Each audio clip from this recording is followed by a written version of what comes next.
Contract वाली बहू। नरेश की माँ अपने बेटे से मिलने दिल्ली आ रही है। इस बात का पता चलते ही नरेश के दिल में हलचल मच जाती है। नरेश अपनी माँ के स्वागत की तैयारी में लग जाता है।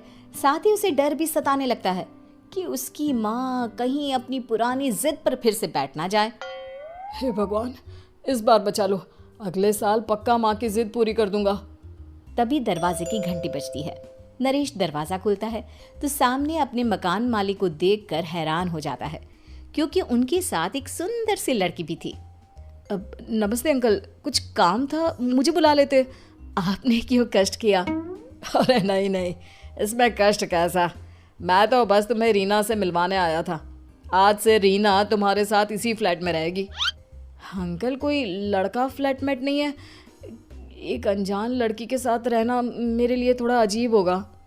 देखो नरेश, मैं तुम्हें पहले भी बता चुका हूँ कि इस फ्लैट में तुम्हें किसी ना किसी के साथ एडजस्ट करना ही होगा, या फिर तुम अकेले पूरे फ्लैट का किराया दे दो, मैं किसी को नहीं रखूंगा।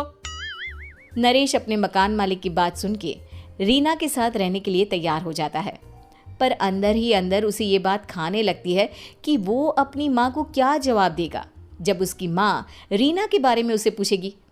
दिन बीतने लगते हैं। नरेश और रीना अच्छे दोस्त भी बन जाते हैं, पर अभी भी नरेश अपनी प्रॉब्लम का सलूशन नहीं ढूंढ पाता। एक दिन नरेश बहुत परेशान सा बैठा होता है। तभी रीना उसे पूछती है, क्या हुआ नरेश, तुम काफी परेशान लग रहे हो, सब ठीक तो है ना? हाँ सब ठीक है, बस एक छोटी सी प्रॉब्लम है। वो एक्चुअली 2 दिन बाद मेरी माँ मुझसे मिलने आ रही है। अरे तो इसमें प्रॉब्लम क्या है, ये तो खुशी की बात है। हाँ रीना, बट मेरी माँ एक जिद लेकर बैठ गई है कि मैं शादी कर लूँ, पर मैं अभी इस चीज़ के लिए तैयार नहीं हूँ। ऊपर से जब वो तुम्हें देखेगी तो 100 सवाल करेगी, क्या जवाब दूंगा? अरे इसमें कोई टेंशन वाली बात नहीं है, मेरे पास ना इस प्रॉब्लम का सलूशन है, जिससे ना तुम्हें शादी करनी पड़ेगी और ना ही तुम्हारी माँ मेरे बारे में कुछ पूछेंगी। रीना की बात सुनकर नरेश सोच में डूब जाता है। वो सोचता है कि रीना खुले ख्यालों वाली लड़की है, कहीं माँ को सच बता ना दे। नरेश को सोच में डूबा देखकर रीना कहती है, अरे क्या हुआ, किस सोच में पड़ गए? डोंट वरी, जैसा तुम सोच रहे हो ना वैसे कुछ भी नहीं है, मेरे पास एक प्लान है। मैं कुछ समझ नहीं पा रहा हूँ, कैसा प्लान? मैं समझाती हूँ। हम ना एक कॉन्ट्रैक्ट मैरिज कर लेते हैं। फिलहाल मेरे पास जॉब नहीं है, तो तुम इस रूम का किराया दे देना जब तक तुम्हारी माँ यहाँ रहेंगी, सिर्फ तब तक। और तुम अपनी माँ से कह देना कि मैं तुम्हारी पत्नी हूँ, इससे वो मेरे यहाँ रहने पर कोई सवाल भी नहीं करेंगी। अरे बात तुम्हारी ठीक है, पर माँ से झूठ बोलना, ना ना बाबा, मैं ये रिस्क नहीं ले सकता। कोई और आइडिया दो ना तुम। देखो मंजूर हो तो बोलो, वरना सच बता दो, मुझे कोई प्रॉब्लम नहीं है। रीना की बात सुनकर नरेश सोच में डूब जाता है। बहुत सोचने के बाद जब उसे कोई रास्ता नहीं मिलता तो वो रीना के बताए हुए रास्ते पर चलने के लिए तैयार हो जाता है। वो रीना से बात करता है और अपनी माँ की पसंद और नापसंद के बारे में बताता है। रीना भी नरेश की सभी बातों को ध्यान से सुनती है, ताकि कहीं उससे कोई गलती ना हो जाए। आखिर वो दिन भी आ जाता है जब नरेश की माँ उससे मिलने दिल्ली आ जाती है। नरेश अपनी माँ को फ्लैट पर लेकर जाता है। जैसे ही नरेश की माँ फ्लैट के अंदर जाती है, रीना उसके पैर छू लेती है। ये देखकर नरेश की माँ थोड़ी घबरा जाती है और नरेश से पूछती है, अरे बेटा नरेश, ये कौन है?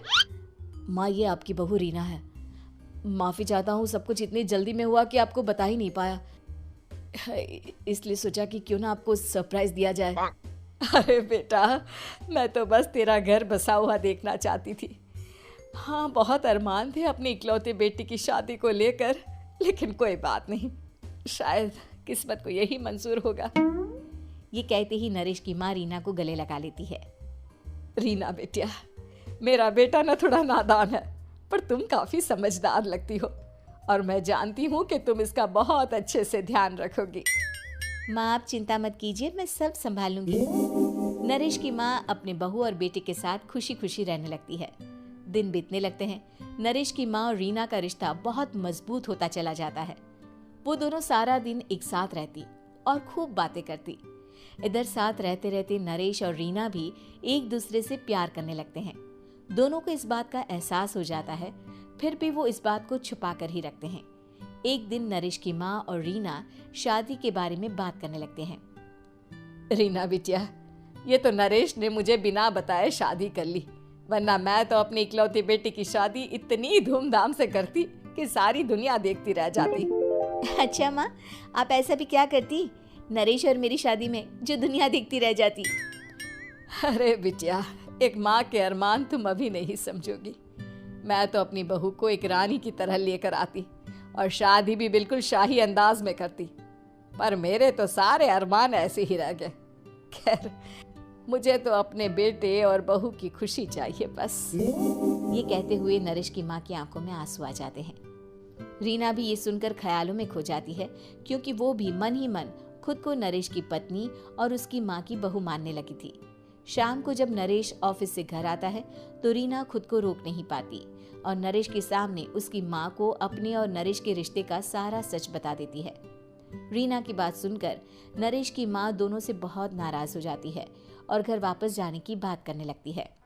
तुम दोनों ने मुझसे सच छुपाकर बहुत ठेस पहुंचाई है मुझे। अब तुम लोगों के साथ नहीं रहना चाहती मैं, कल ही वापस चली जाऊंगी अपने घर।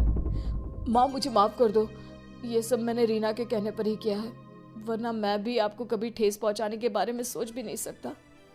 हाँ माँ, हमने ये सिर्फ आपका दिल रखने के लिए किया, प्लीज हम दोनों को माफ कर दीजिए। तुम दोनों ने मेरे अरमानों के साथ खिलवाड़ किया है, और वैसे भी मुझे अपने बेटे के लिए एक अच्छी लड़की ढूंढनी है, इसलिए मेरा यहाँ से जाना ही बेहतर होगा। माँ की ये बात सुनकर रीना खुद को रोक नहीं पाती। माँ, क्या मैं आपके घर की बहू बनने लायक नहीं हूँ? रीना की बात सुनकर नरेश हैरान रह जाता है। नरेश की माँ भी कुछ समझ नहीं पाती।